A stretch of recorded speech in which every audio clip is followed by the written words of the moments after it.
morning, depending on where you are in the world. Welcome to Raising Excellence, the most important 90 minutes of your day. Hello, I'm Michael, the MC and Opportunity Ambassador. And today's show is Where in the World is Your Community? With me today is my fabulous co host. Let me start with Agnieszka, our psychosomatic illuminator, Good to be here. Thanks. Willow, our trauma consultant, Hi, everyone. and Dennis, our freedom facilitator. And Dennis is also going to be leading the discussion today with our community discussion. Blessed love. Blessed love each and everyone. Glad to be with all of you. And thank you for joining us for those 90 very best minutes of your day or night, whatever time it may be in your time zone. So where in the world is your community? Where is it, guys? Well, part of it's online. In my heart. Acapulco, Mexico. Well, the only right answer would have been right here and right now at Raising Ooh. Excellence. Hey, I said online, and so technically we are You were online. close. You were close. You win. You won't get the washing machine. You get a toaster. Wow, What kind of a cool. toaster? Is it like a good toaster or like that cheap $10 one? Come on, don't give it away. The garage door have the open still. It has a shiny finish, so it looks good. Well, I would love to start out with a quote. This time from Rudolf Steiner. A healthy social life is found only when in the mirror of each soul, the whole community finds its reflection, and when in the whole community, the virtue of each one is living. So that broadens the perspective on community right from the beginning. What I would actually like to do though is to come back at a more spiritual perspective on community maybe later in the show or towards the end, and kind of go ahead by looking at the definition of the word community. Have any of you looked up the definition, or how would you define with your own words the word community? Well, the COMM means together or something, right? Mm-hmm. Michael? I would just say a group of people with a common interest that may be in a common location or just essentially all over the place online nowadays. We can have that, so it doesn't necessarily have to be in one location. Yeah, nailing it right there already. It's about a number of people that associate together by the fact of residence in the same locality. And that would be one of the definitions, one of the earliest, it seems, in the late 14th century. It also refers back to the common people. So that's interesting, actually, like the common people, the commoners, as separate from the rulers or the clergy, and refers back to an old French word, which stands for also community or commonness for everybody. And I found it. There's a bunch of other aspects to it, but I think that pretty much hits the nail on the head. It refers to people being together, coming together, and then also it refers to the locality. And actually, interesting is that there is a bunch of different ways. There's a bunch of different varieties of communities actually. If you would have to define differences in communities, what kind of communities would you come up with? Mike, you already mentioned the online aspect of it. That like right here, this is a community, right? Raising Excellence is a community. But is it like a bunch of people looking in the same direction, or is it a bunch of people like so I have two different visions in my head, right? I have one with a group of people and they're all looking at the same direction, moving in the same direction, creating the same thing. But then my other vision is more like a bunch of people looking at each other, creating a mesh or a net together that elevates them all. So they don't all have to be looking in the same direction, but they can be, working together. that is interesting to picture it like that. It gives me an image which makes it easier for me to kind of grasp where you're going at. I found some people would define 5 different types of communities. So one would be a community based on interest. So that's So contrary that's to, people looking together in the same direction. right. So they would share say a passion or same interest. So they would look at that interest, and that would really bring them together as a community of interest, so to say. Then another definition would be action. So people coming together for a specific action. I don't know, like maybe like a 5K run or whatever it is. So in that moment of them running a marathon or like a 5K there, that's a community, maybe for a shorter period of time. But what joins them really is a common action that they take up. And then what we already had is the locality. So it's a place. So wherever you live right now, you're part of a community, of your neighborhood, of your city, of your town, or of the nation that you live in at large. So those would be communities defined by the geographical location you find yourself at this time. And then by practice, so communities of people in the same profession, or that would undertake the same activities, maybe not a one-time activity as for a single action, but a practice, which is something, you do every day or 5 days per week. And so that also can be something, your co-workers, your co-hosts, that definition would fit for us as well. So practice is also something that can bring together and form a community. And the last definition I found here was circumstances. So, external circumstances, maybe even, Like unplanned things, a plane circumstance of crash. circumstance of us all joining autonomy and becoming friends. Yeah, Would so that that's be a interesting because circumstance? that will fulfill actually several of these definitions, right? Because what would have brought us together for autonomy, that maybe it was more or less planned, but that was different than what it is right now in autonomy, because we have grown as a community. So I Yeah, feel the autonomy autonomy itself. we signed up for is not the autonomy of today. Exactly. Well, yeah, I didn't even sign up. I just fell in. I tripped and fell into autonomy. Oh, by the way, I keep meaning to say, hello, Shambhavi. And whoever is on YouTube can say hi to us too. Hello. Mhm. So it's about relationships, it's about the space. Those are like, if you would have two broader definitions of it, it's like, okay, one is about the relationships with people that we have in different varieties, as I just related, and the other one would be locational. So it's about where you find yourself, where you have been living, or where maybe even just for one time event you find yourself. So those would be ways of defining community.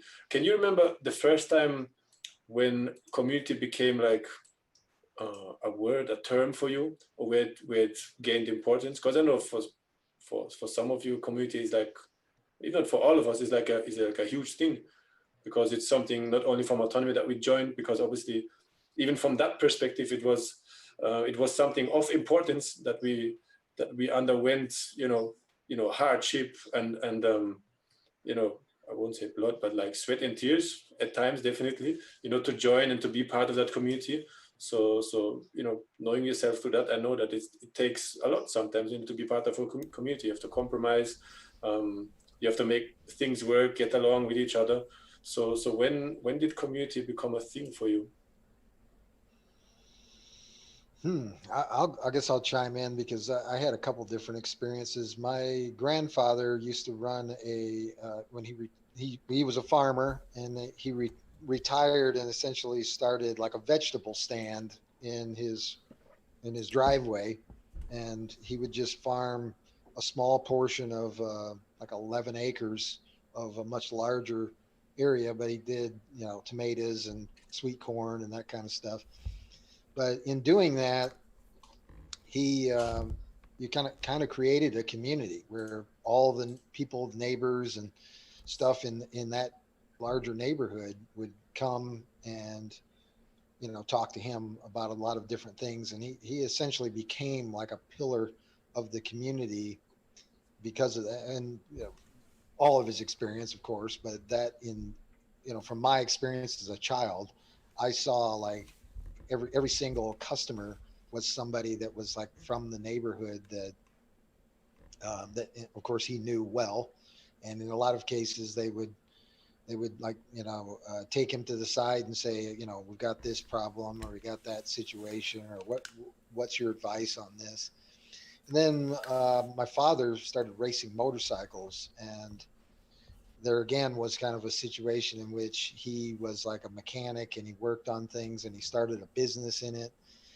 And a lot of the people would come to him for parts and supplies and techniques and stuff like that. And again, just being a child, like watching what was going on, to me that was such a perfect situation where like people gave my father and my grandfather a great deal of respect because they were providing to all these different people. And just seeing that kind of that level of respect that was given by that community was something that I found very enticing, I guess.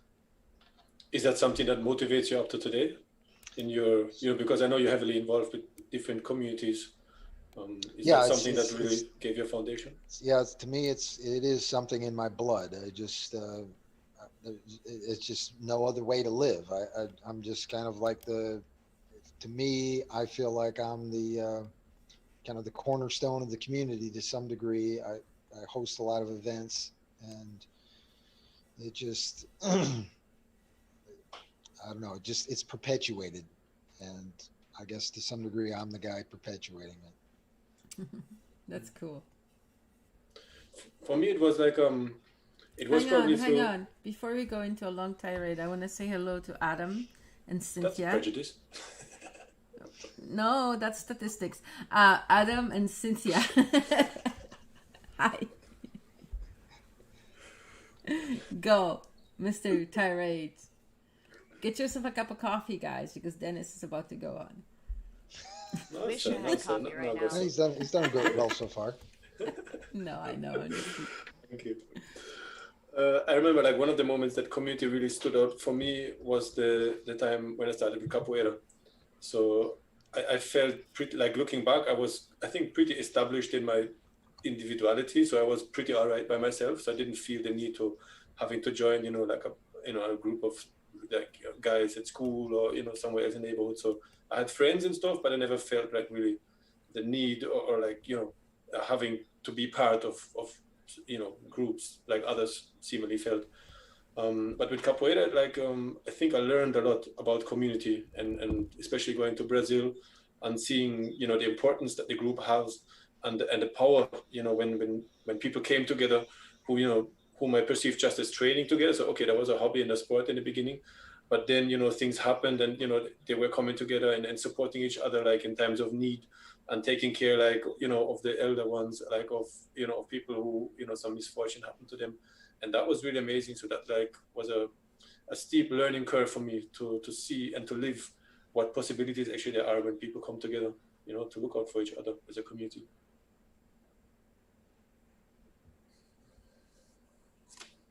What about you, ladies? What kind of association you have with community? Or do you have any marking moments in your life where you learned about the value of community in your life?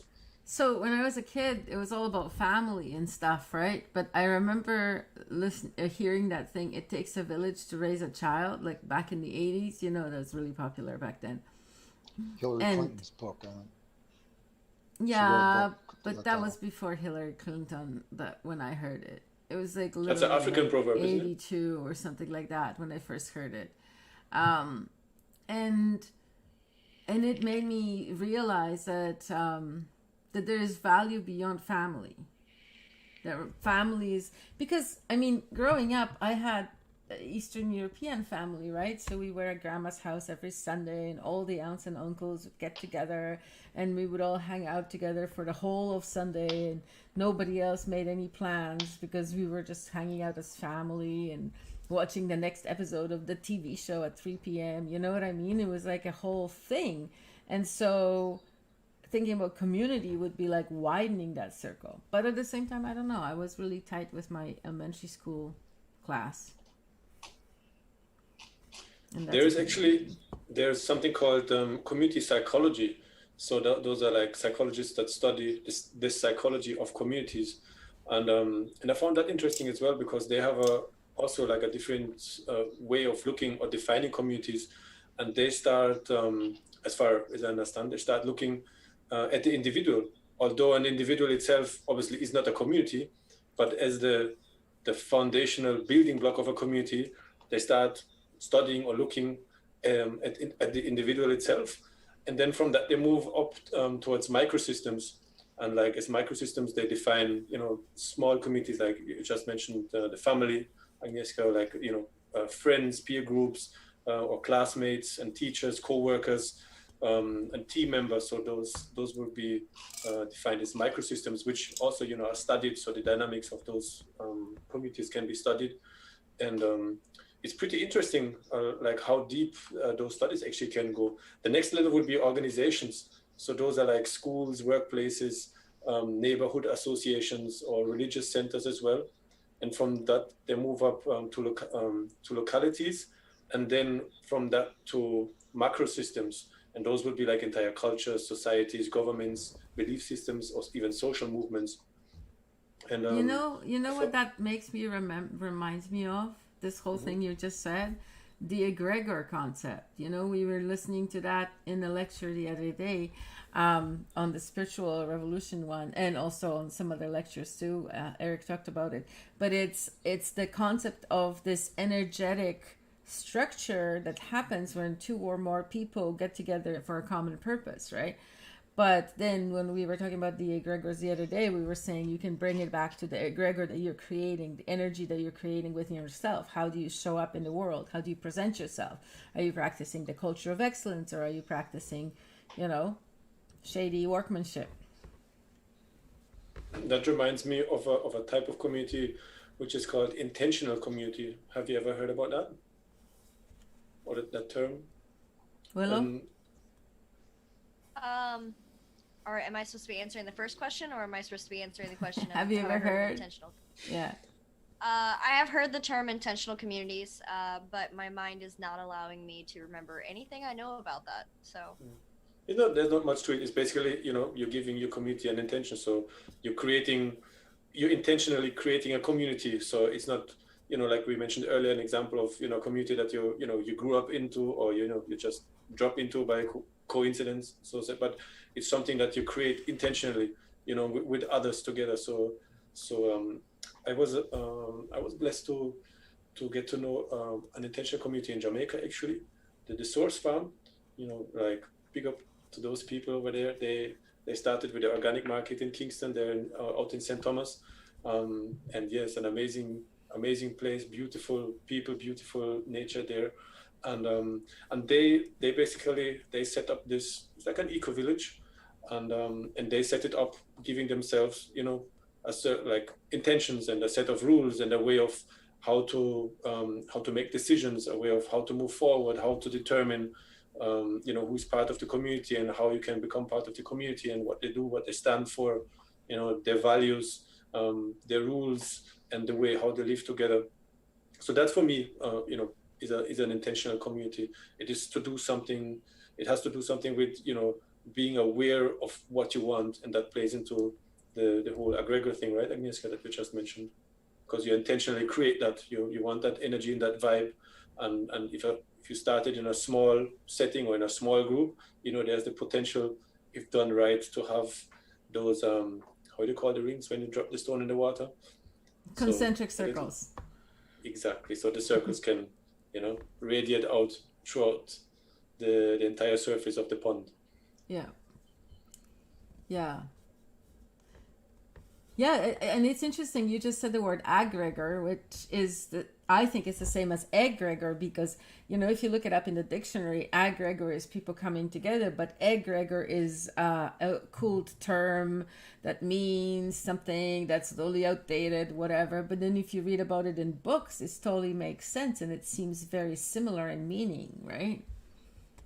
So I don't know why the dictionary says it like that, but Super interesting also if you go into the word like aggression, for example, aggression and aggressiveness. So those are two different words with different meanings really, but the base of the word is interesting to follow up and to research, because actually that is the moving energy of everything behind it. So it's not necessarily like something negative that you have, but that aggression is that energy that moves things forward. It doesn't necessarily always have to mean something negative.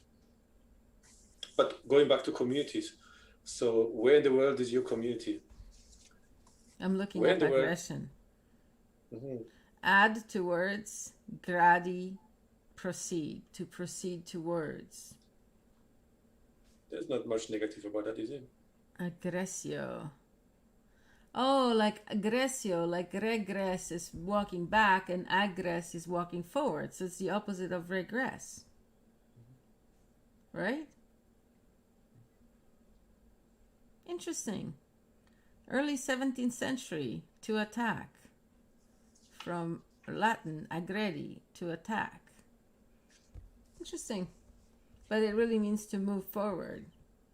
So you could move forward in any different ways. Just like a knife is not necessarily used to murder somebody.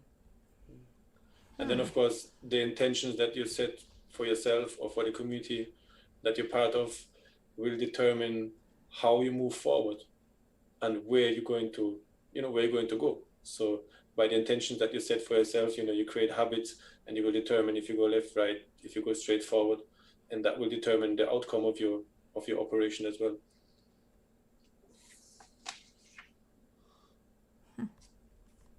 So looking over the course of history,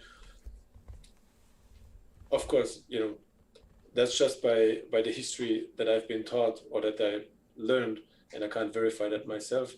However, it seems though that the kind of communities that we live in or that we used to live in throughout history, right now, if I look around, they seem to be, generally much larger.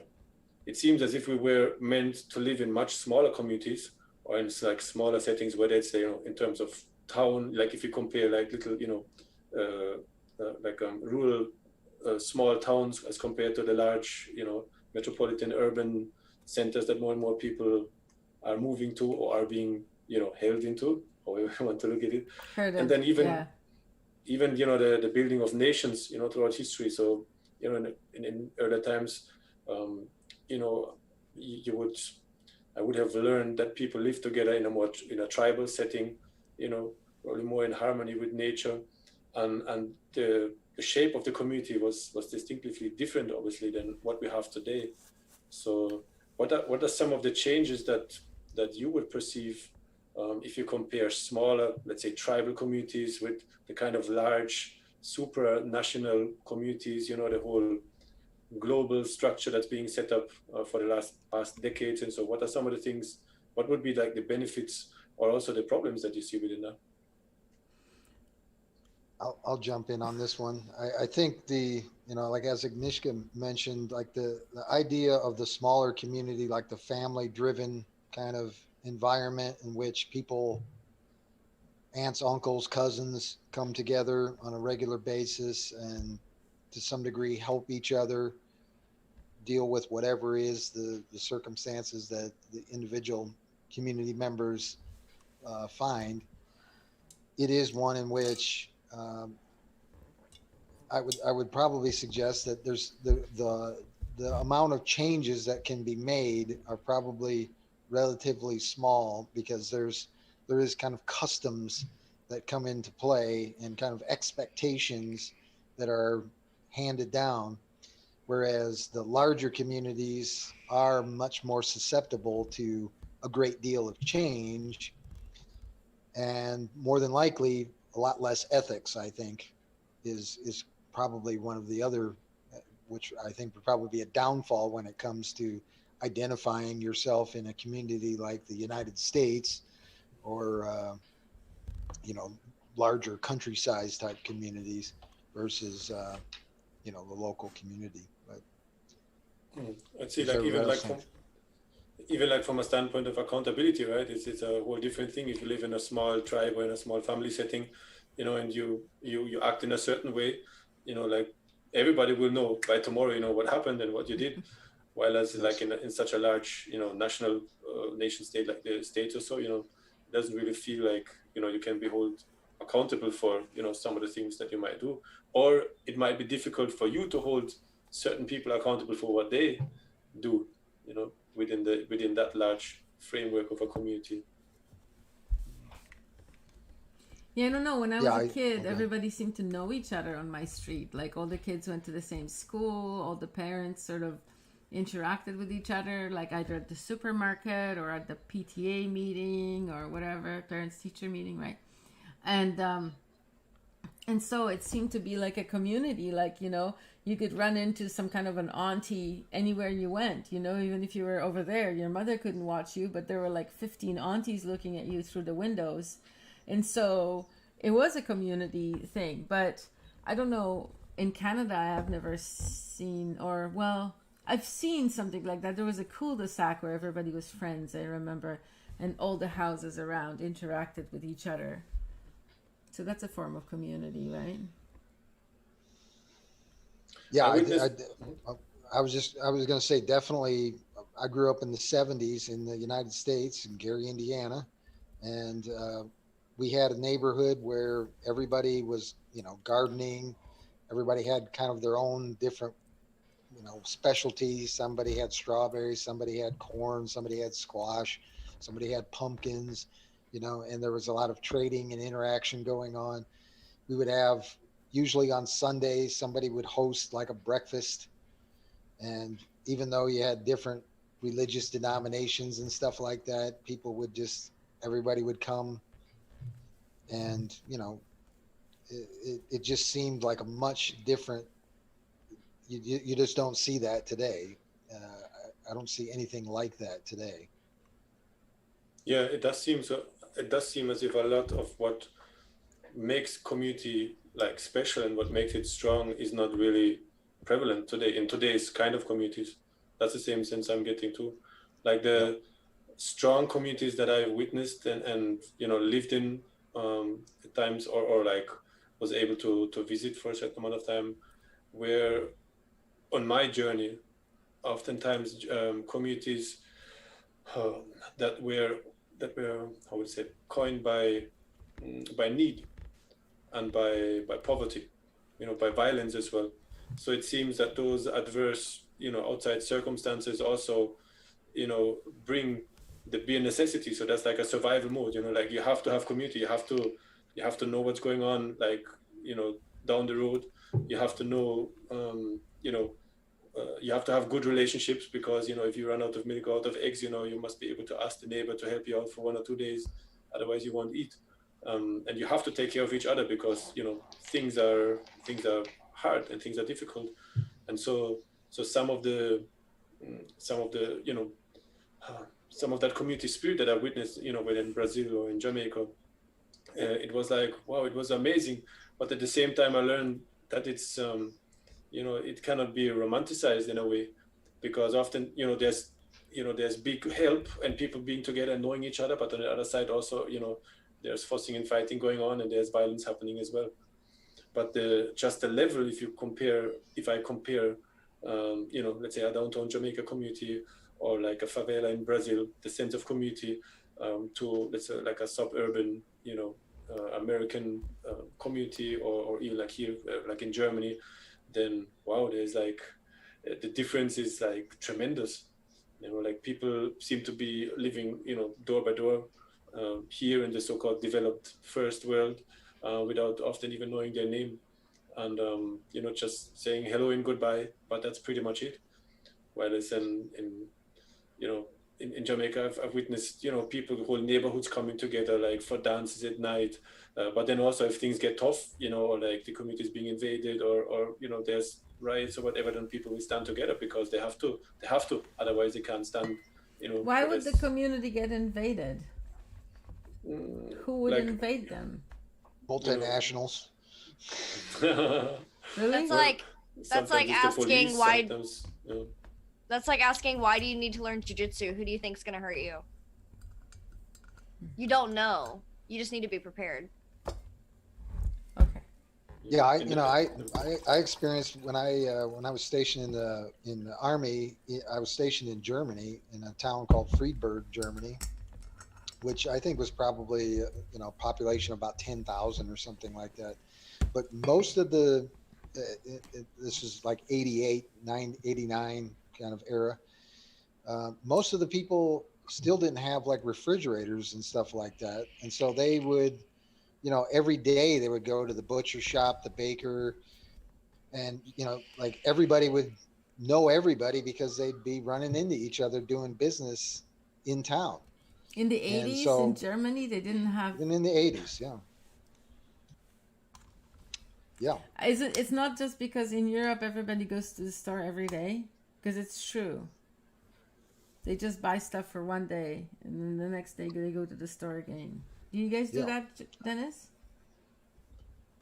If you go every day to the bakery, Or yeah, to the grocery, whatever.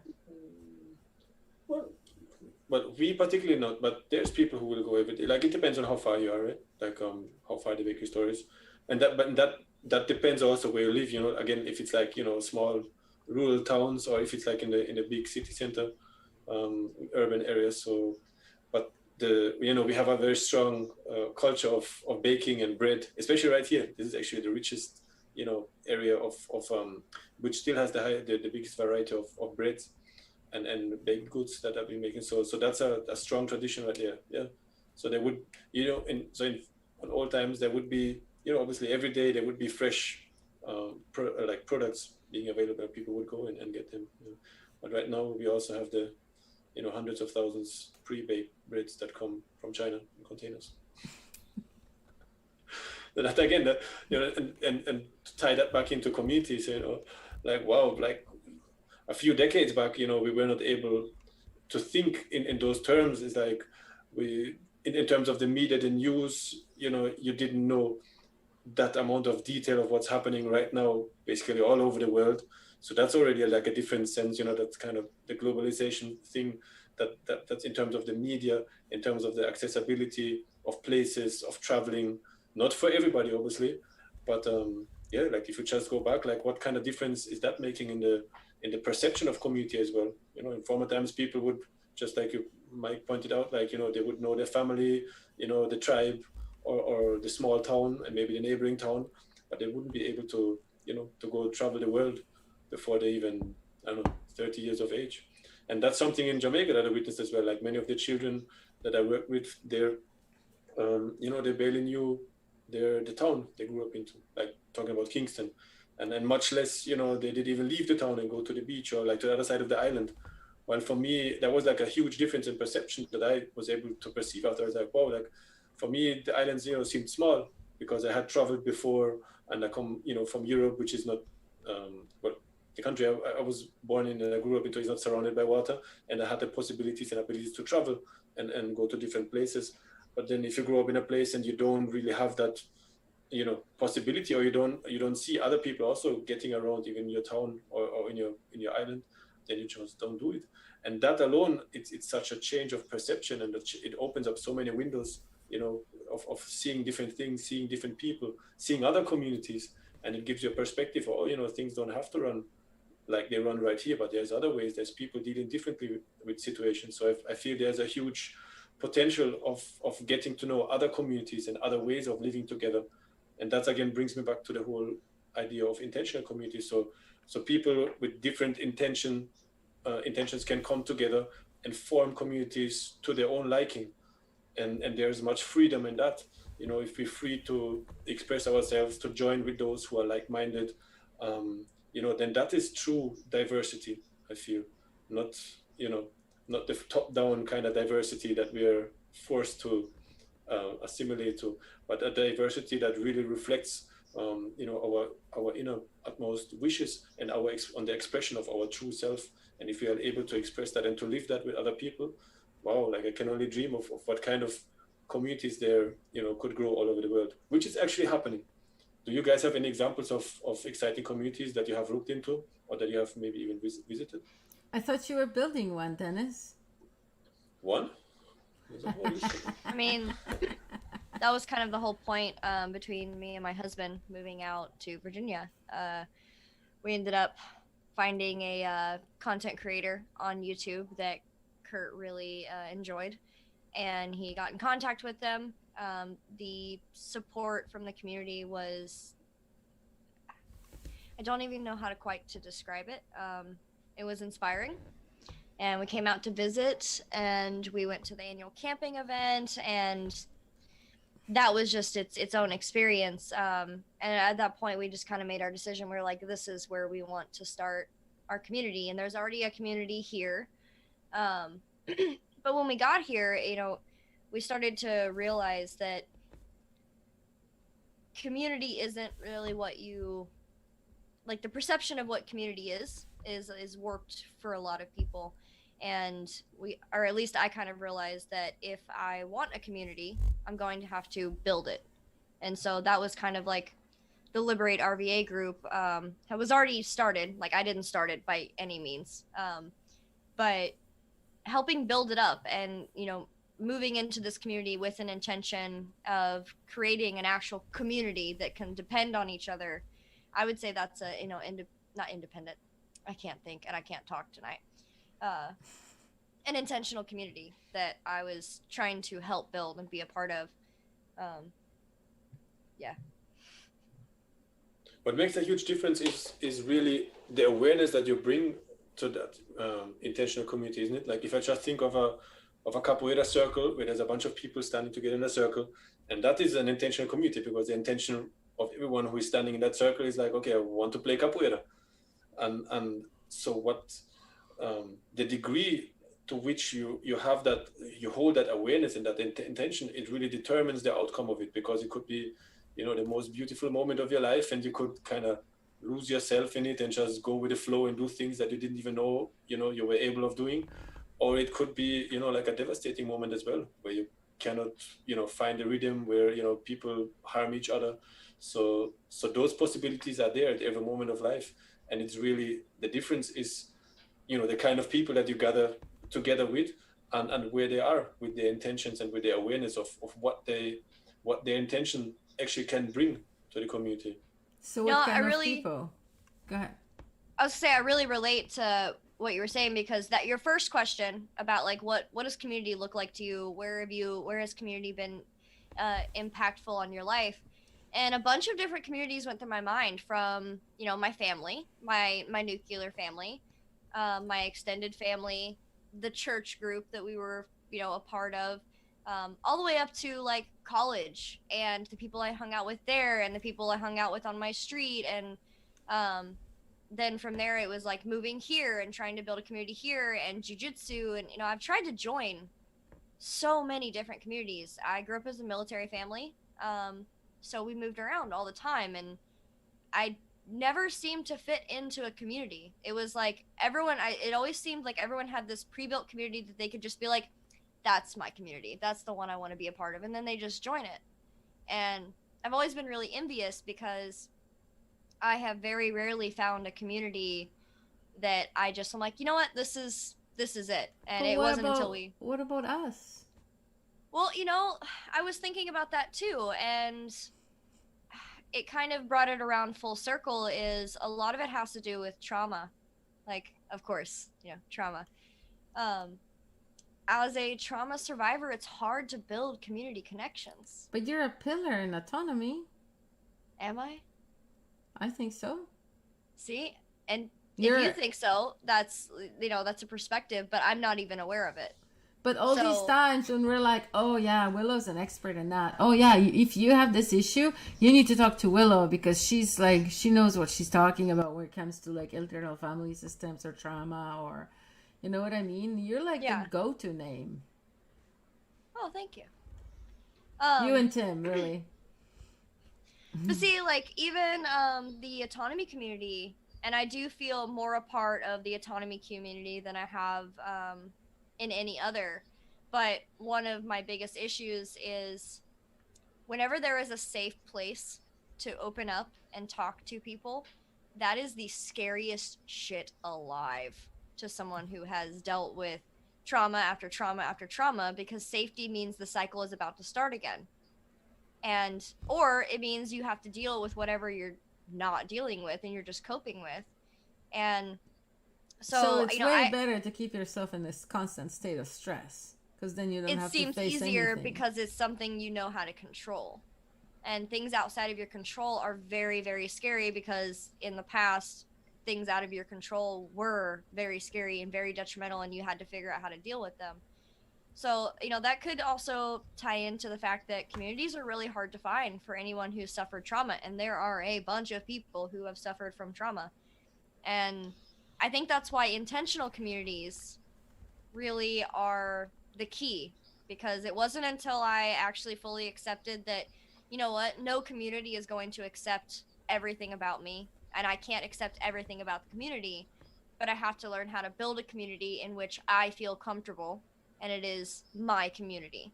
It's not, you know, solely mine. I don't own the community, but it is the community in which I belong to and I So feel is that what you're safe doing with. in your survivors group? I'm Building trying. the community there? I'm trying, but it's a slow process, because community requires trust, and trust is something like, what's the most valuable resource? You know, I always want to say gold, but I'm like, there's probably more things that are more valuable than gold, but trust is one of the most valuable things. It's Goats. so scarce. Goats are more Goats are very valuable invaluable. than gold. What would They're not be rare. you named one already, you named trust. What would be some other criteria that you, like all of you, if you would have to, you know, consciously create a community, co-create a community right The now, what would be ability some of the to be criteria? vulnerable. So that would be a foundational thing for you for you to feel at home in a community, that you have to be able to be vulnerable. Yes, because otherwise you don't learn how to trust. Like, trust and vulnerability go hand in hand. They're not the same thing, but you need both of them to be able to, like, if you have people who are really suffering, you know, say a tornado hit their house and they don't tell anybody because they're really worried that, you know, actually a tornado hit the house is not a good example. Because it's Okay, hard not to I tell actually anybody. I have a personal example. I ended up in quite a bit of debt because my dog had passed away. I got myself into this debt because I wanted to make my dog better. I wanted to do everything I could, and I thought I could handle it on my own. After my dog died, I realized, oh shit, like, I'm in a little bit of trouble. So I kind of swallowed my pride a little bit, and I was like, you know what? I'm going to reach out to my community, and I'm going to explain the situation. I'm not going to make any excuses. I'm going to say, this is why I did this. This is why I dug this hole, and I really need your guys' help. And if I hadn't have trusted people in the community to be like, you know what? I understand that. And while you did do this to yourself, I understand why, and I don't fault you for it. I just understand that you're a human being and you make mistakes, and you get things wrong sometimes, and you fall on hard times at times. I wouldn't have been able to get through that. Like, it would have financially crushed us to a certain extent. Yeah, I think there's a lot of what Willow said. I think in a lot of cases, people, when it comes to intentional communities, and certainly people that are liberty minded and, you know, free spirited, free speech kind of people, there's a lot of expectations that go into what that means. And unfortunately, in a diverse group, it's really hard, especially you know, in my particular circumstances with Anarchapulco and that kind of community. It was great that we had this group of people that kind of saw things the same and kind of knew the same language and stuff like that and kind of understood. But there was a lot of things that we didn't understand. We didn't understand the trauma. We didn't understand how to communicate well, how to build trust, you know, how to deflect a lot of the things that are kind of common in this society, in the greater society, which is blame and pointing fingers at each other and kind of the drama that most people bring with them when they come from the you know, the greater society. All those things are very difficult to deal with as a community. And so in a lot of cases, it creates a lot of static, a lot of difficulty. And I think one of the things is just like having a common vision is really important to having community, is being able to really define that common vision well. So the goal, Otherwise, sorry. otherwise it can get misconstrued. So the goal then, or what I'm hearing is that the goal then, a noble goal will be to intend to establish communities that do not reinforce the trauma that the individuals are bringing to the community or make it worse, but that heal that. So healing communities where people can come, where they can trust, where they can be themselves while respecting each other and finding an harmonious way of living peacefully with each other, but also with nature and with the planet itself. That sounds Well, awesome. Go ahead. That sounds awesome. I want that. Do you know examples of that?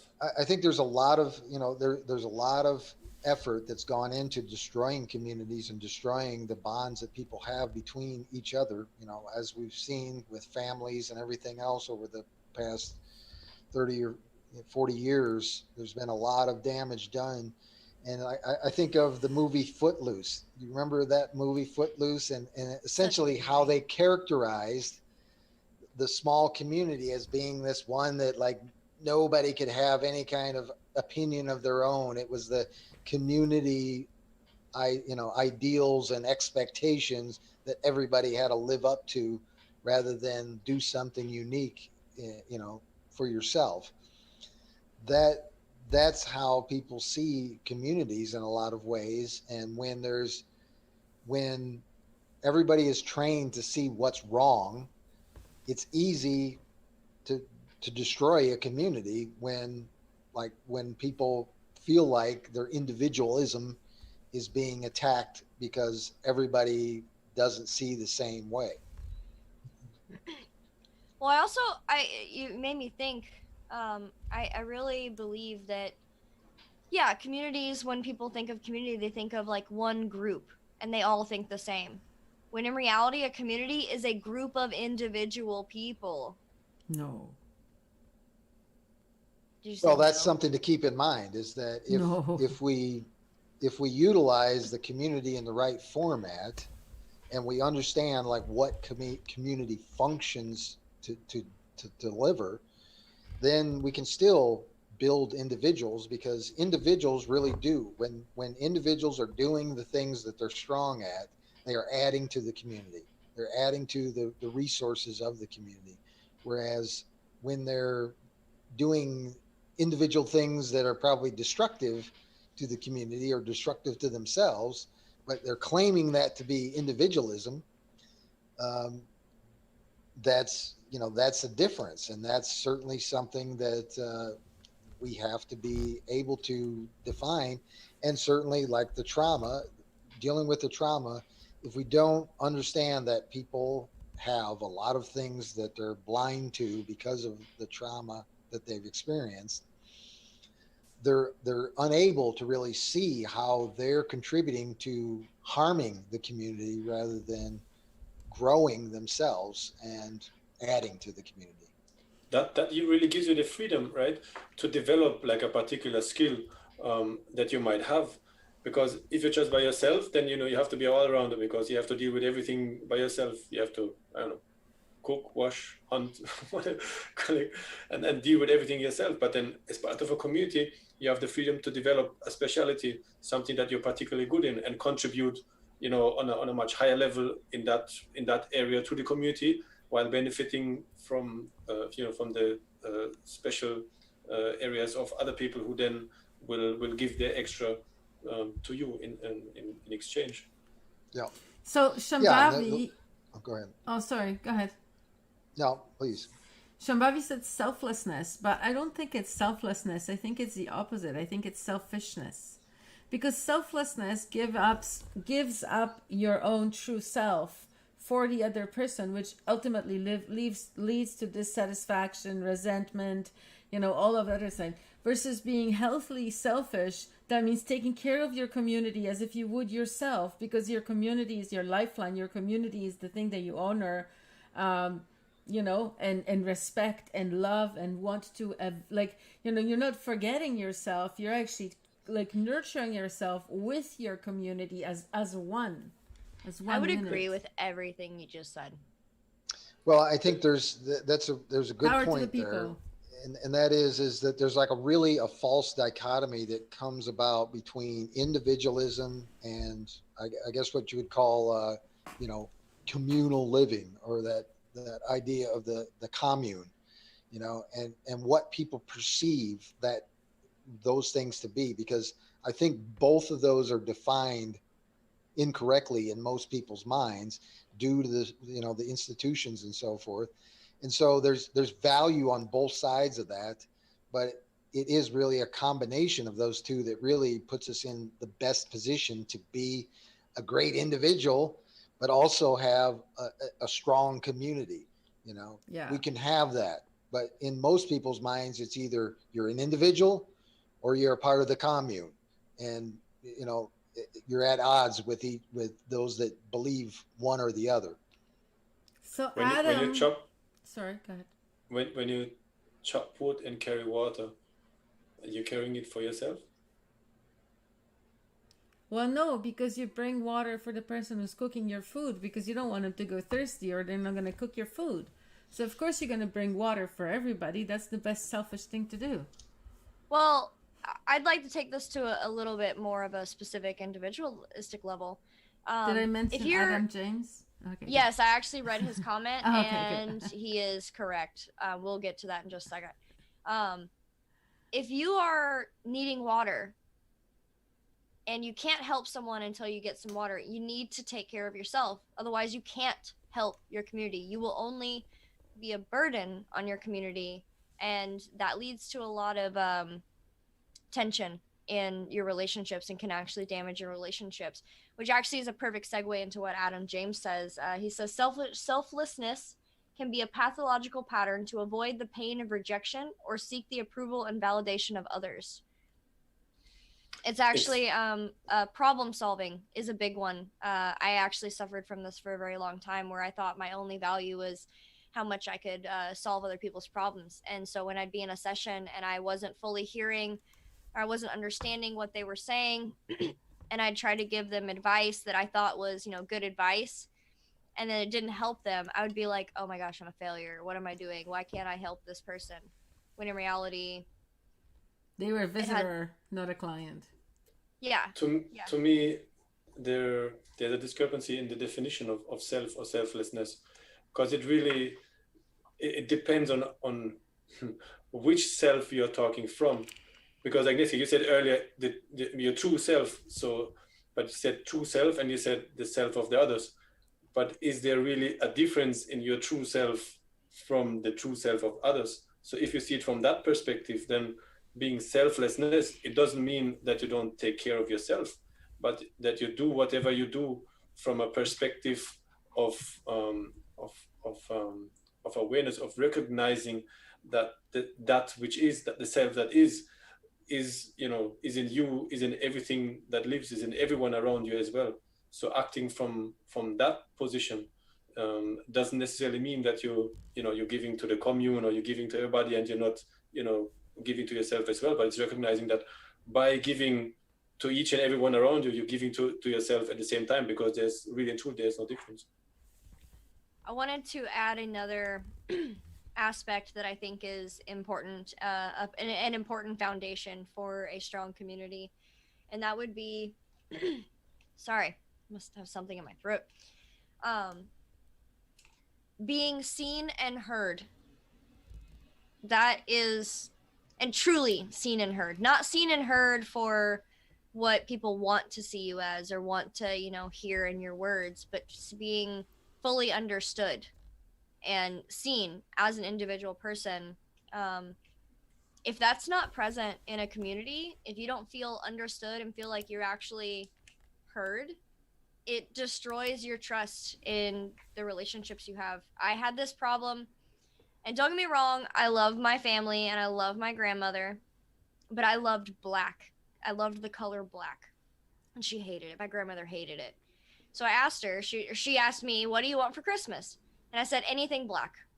I don't care what it is. You can pick whatever it is. I don't care if it's a bow. Send me something black." You know what she sent me? Not black. She sent me a brownie mix with actually a big soup bowl. And the only reason I kept it is because the bowl was like literally this big, and I liked the fact that it was a big bowl. But it was baby pink, like that pastel pink and brown. And I was like, "Are you kidding me? This is the farthest thing from black. I would have taken white over this." And I was like, at that moment, I was like, you don't want to see me as I am. You want to see me as you see me. And luckily I was old enough. I mean, I was still angry about it, but luckily I was old enough to understand that that's just how she was. And I had to learn, I had to accept and see her as she wanted to be seen. And the fact that I was able to Wait, was the see and bowl hear her. black? The bowl wasn't black No, either? there was nothing black in that entire package. It was all pink and brown. So the lesson was that next time you ask for something pink or something white, so the chance of getting something black is much higher. Maybe. Oh, just adding to my last perspective on self and selflessness. Albert Einstein says, "A human being is a part of the whole, called by us universe, a part limited in time and space. He experiences himself, his thoughts, and his feelings as something separate from the rest, a kind of optical delusion of consciousness." So that, I believe, is something foundational for community as well. And that connects right to what you said, Willow, which is, to retain your individuality in the community, but also to see that you are connected to each and everyone in the community and even with outside of the community. And I think that is really essential to keep in mind and in your heart probably as well. And then the question for me really is, how do we build communities that heal and that support us on like I'm big on the whole holistic thing. Like when I work with my clients and my friends, I try to look at them from all perspectives. So how can we then develop a community that will heal and support us on a physical level, on an emotional level, on an intellectual level, and also on a spiritual level, that will allow us to express us, in on each of those levels and to be who we truly are. So basically how do we build a community that allows us to be the individual that we are in our full expression, while still maintaining a structure that will allow the community itself to flourish. So how can a community flourish as a whole, as a community, with everybody as part of the community also being allowed to grow and flourish in their own ways? Well, in the definition of what I would call collaboration is really two things. One is cooperation, and the other is self-assertiveness. And those really kind of hit on both of the strengths of the two sides of what I just talked about earlier, about individualism and being self-assertive, and cooperation essentially being part of the community.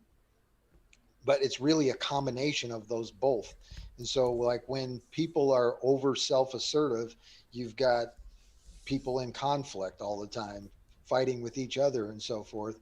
And what they need is more cooperation. They need to learn how to be able to cooperate.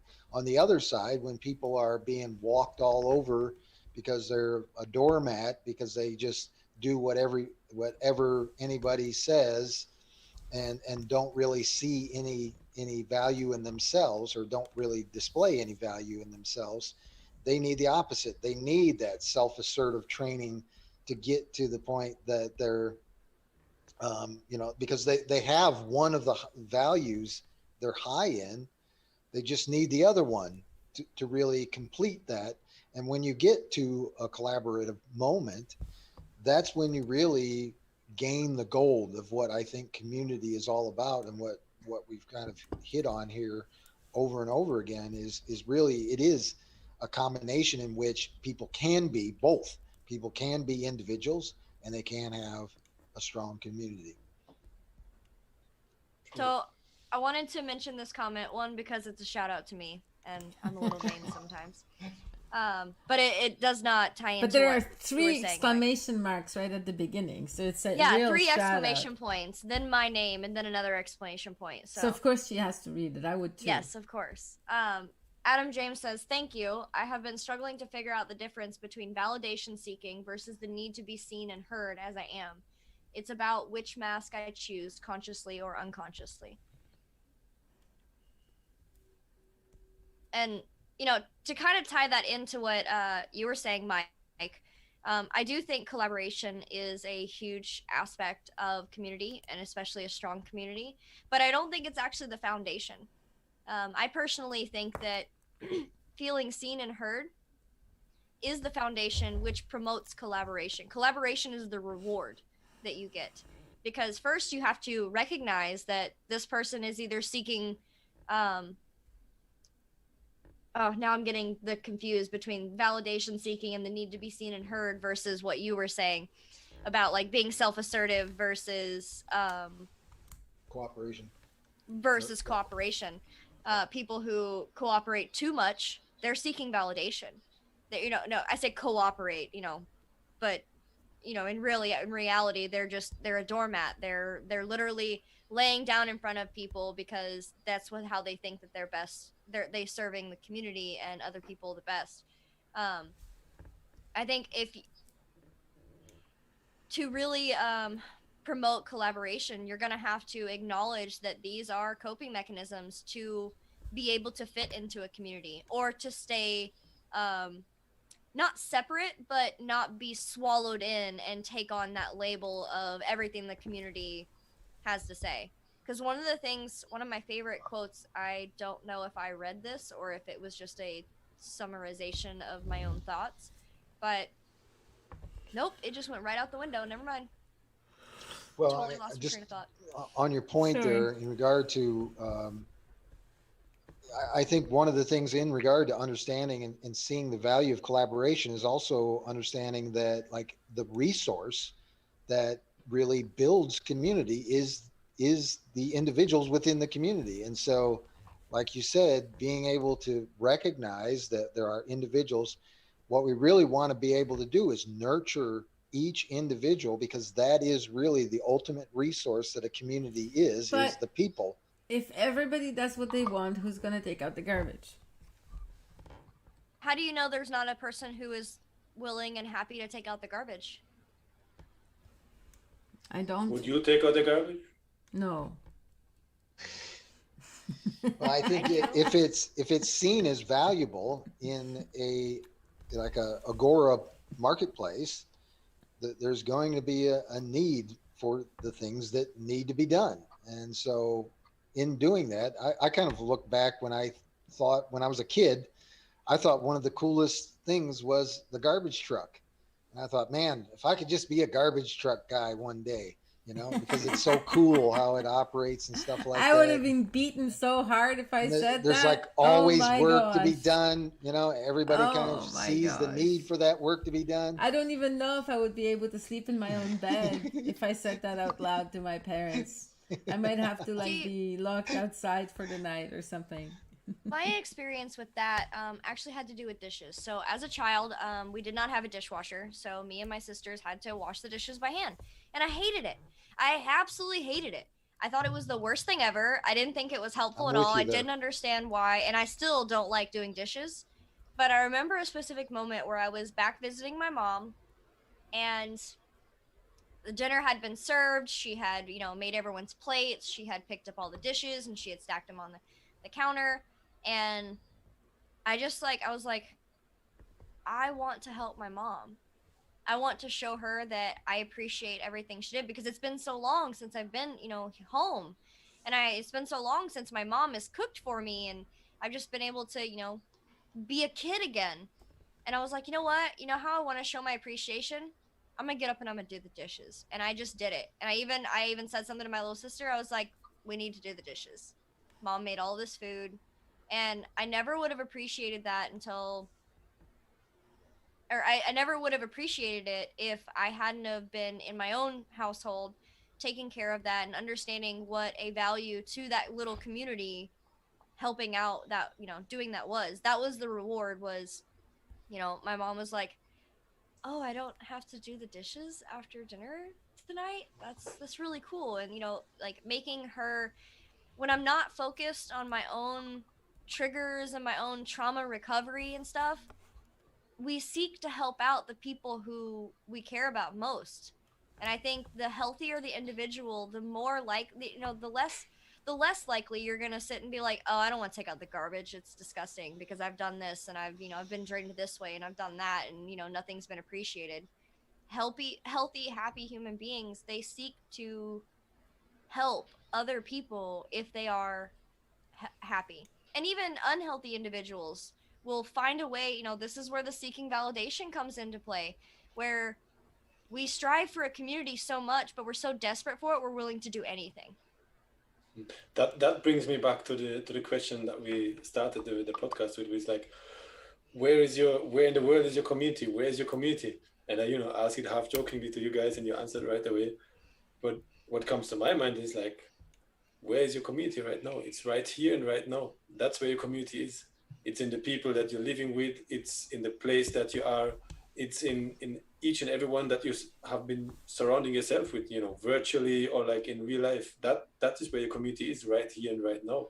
And whether you created that intentionally, or whether you did that consciously or subconsciously, just to assume for one moment even that, and just to take the responsibility for one moment that all those levels of communities that we have been touching upon, that you created them for yourself for whatever reason, it's like that's a whole different perspective on life for me. That's it's like, wow, that's super interesting. It's like, okay, if I created my mommy like that, if I created my neighbor like that, and the guys at Autonomy and the guy I'm chatting right with, like, if I would have been responsible for bringing that in my life right here and right now, what would have been the lesson? Why would I do that to myself? Is it to understand this or that? Is it what is it asking me to do? Is it stopping me? But is it like a whole from doing person, or is it just a situation?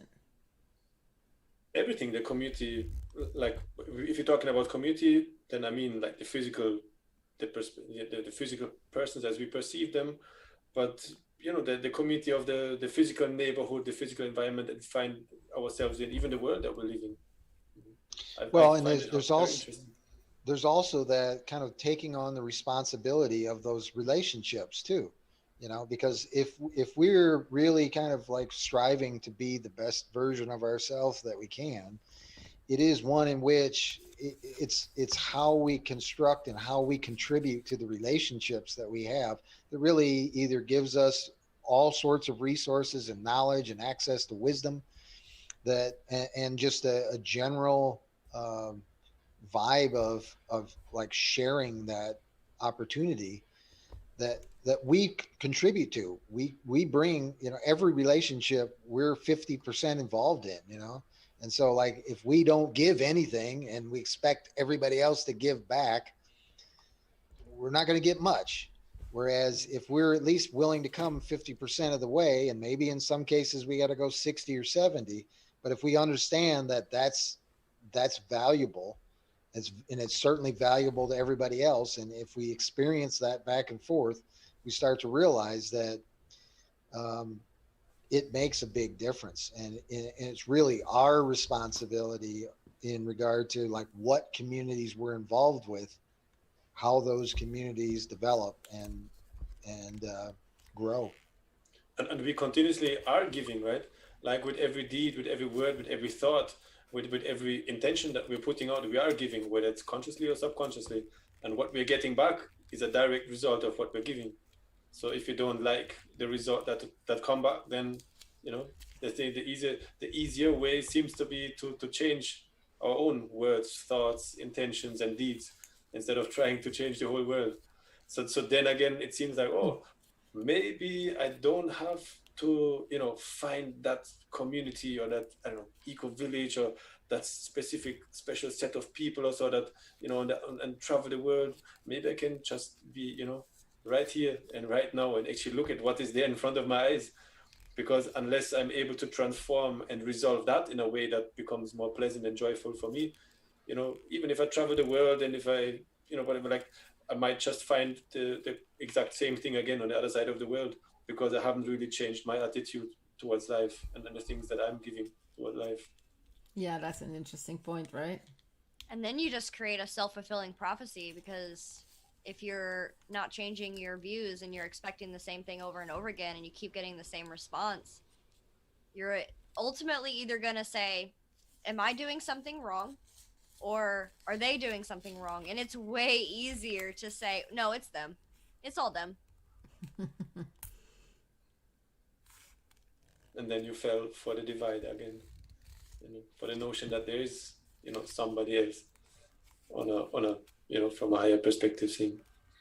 I think for me, the foundation really has to be that community. Where's my community? The common unity, the common union is with that which is beyond any word, you know, could ever name it. And that is a community, that is unity that I have in common with that. That's a given for all of us, you know, because that's where we come from, that's where we go back.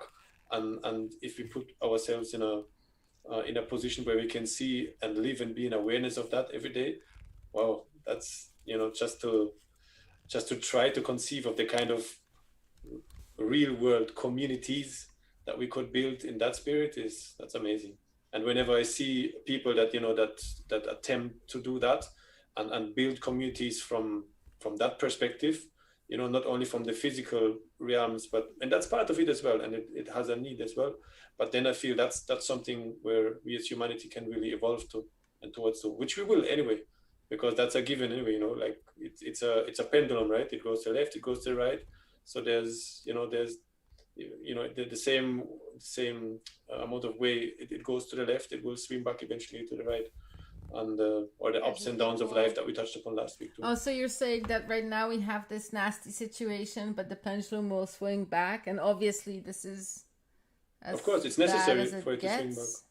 Just like you said before, you know, it has to be the nasty situation, because, you know, not everybody is able to get the vision and to, you know, to be aware of it without the car hitting the wall.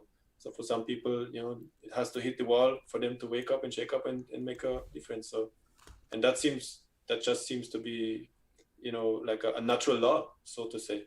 You know, the ups and downs, the swing to the left and swing to the right. The Dharma weird, the core of rot. That's how. Well, I would say that in that regard, it is a misunderstanding of human nature that leads us to that pendulum effect, because we're really not actually practicing what is our true nature. And that would be something that I would refer to the book called Manhood of Humanity by Albert Korzybski, and the idea that humans are a different class of organisms, which is one in which we bind time, we collect experiences, we gain wisdom, and we share that wisdom to advance advance humanity.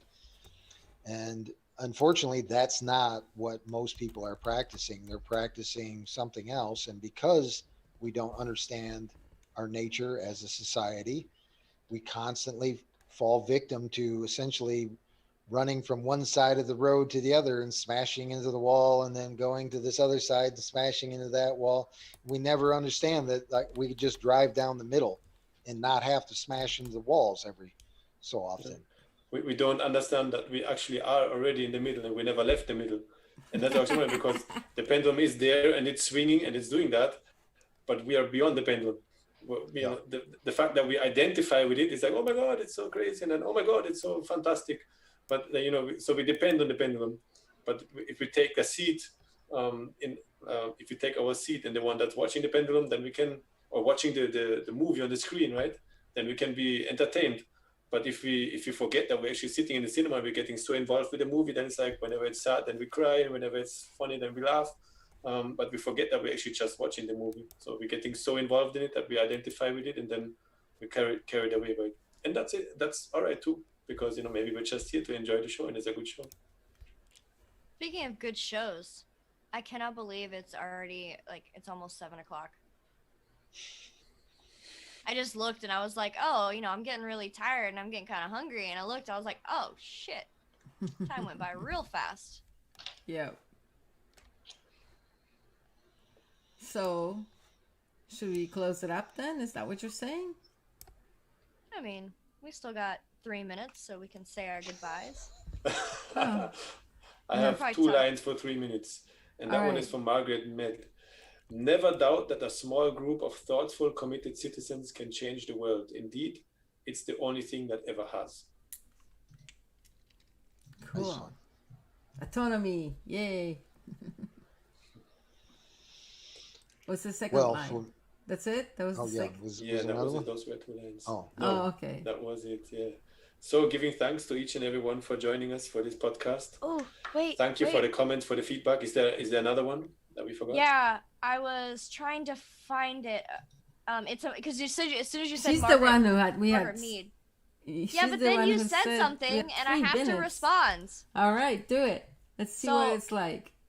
It's actually it's more than 2 lines, but it's Margaret Mead, and actually it's about the femur bone, I think is what it's actually called. But this says, years ago, anthropologist Margaret Mead was asked by a student what she considered was the first sign of civilization in a culture.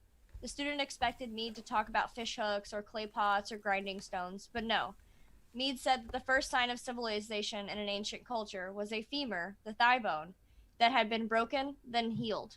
Mead explained that in the animal kingdom, if you break your leg, you die. You cannot run from danger. You cannot get to the river to drink or hunt food.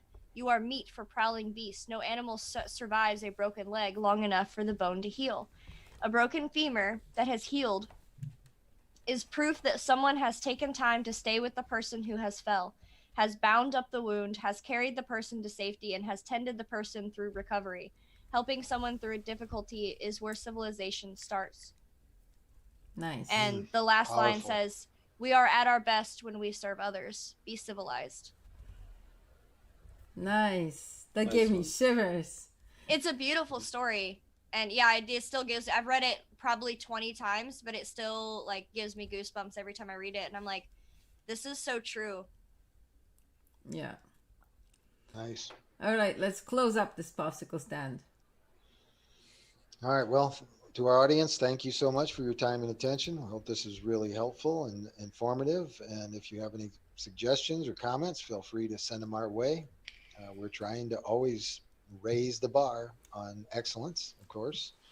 And if you want to check out or subscribe, or if this is the first time you saw us, ring the bell, subscribe, all that press kind of like, stuff. all these things. It helps us probably.